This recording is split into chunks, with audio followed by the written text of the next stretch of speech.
नमस्कार मित्र आणि मैत्रिणींनो. एका मोठ्या नदीच्या काठी वसलेल्या गावात माधव नावाचा माणूस राहत होता. गावात तो कुणालाही फारसा लक्षात येत नसे, कारण तो ना श्रीमंत होता, ना मोठ्या पदावर, ना मोठ्या आवाजात बोलणारा. पण माधवकडे एक गोष्ट होती जी फार कमी लोकांकडे असते: मनशांतीची ओढ. माधव लहानपणापासूनच वेगळा होता. इतर मुलं खेळण्यात रमायची, पण तो नदीकाठी बसून पाण्याकडे पाहत राहायचा. हे पाणी कुठून येतं, कुठे जातं, असा प्रश्न त्याच्या मनात कायम असायचा.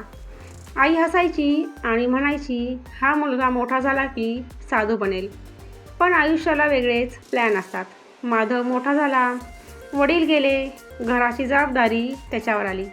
शिक्षण अर्धवट राहिलं. तो गावातल्या एका सावकाराकडे लिहापडीचं काम करू लागला. पगार कमी, काम जास्त, अपमान रोजचा. पण तो सगळं शांतपणे सहन करायचा.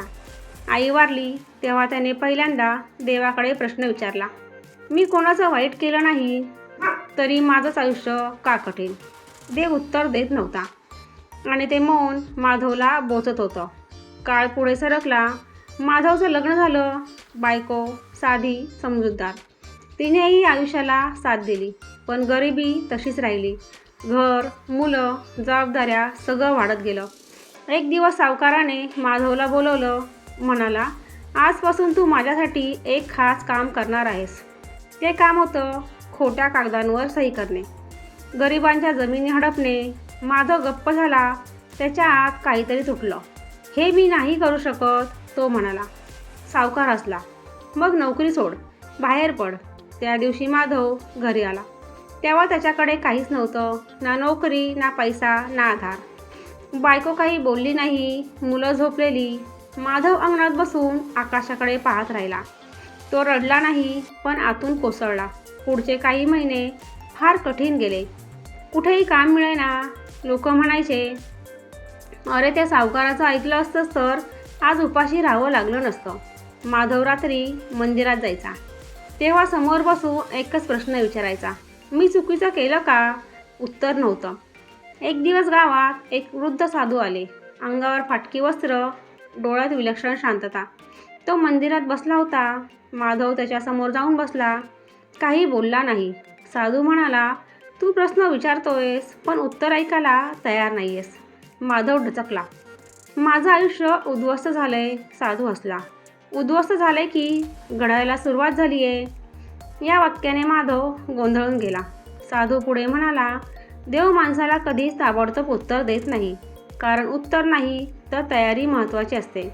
माधवला काहीच कळेना, पण त्या दिवशी त्याच्या मनात एक बी पेरलं गेलं.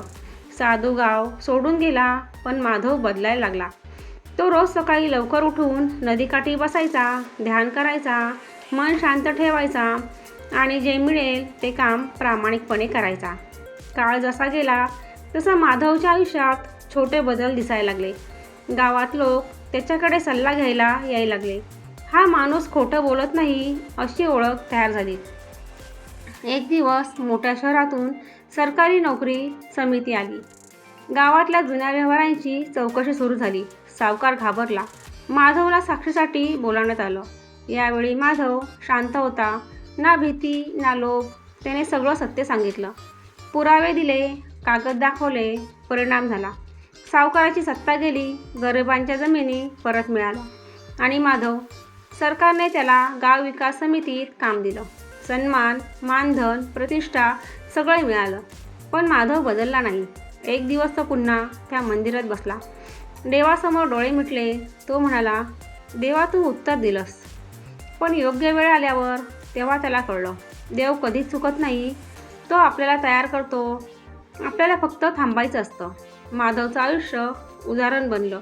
लोक म्हणू लागले, हा माणूस पडला पण तुटला नाही. आणि हीच खरी भक्ती होती. हीच कर्माची परीक्षा होती. हीच मोठी गोष्ट होती, मौनातून घडलेलं आयुष्य.